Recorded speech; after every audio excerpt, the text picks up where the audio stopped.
月4日、アメリカの誕生日です。今、花火見に行きます。行きましょう。我们到了，你看会场这么多场。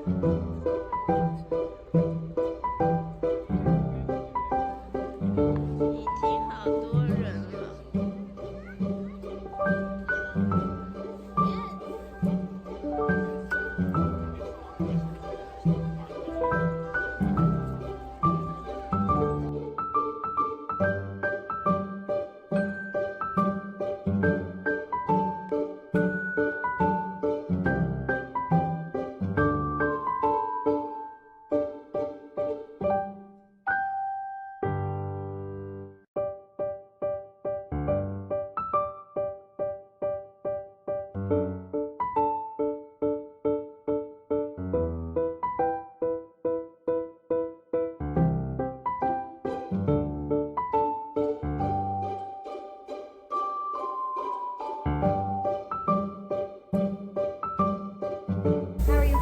I'd like to have a steak sandwich. Steak sandwich? One steak sandwich. Anything else? Nothing. Okay, so you need $12, please.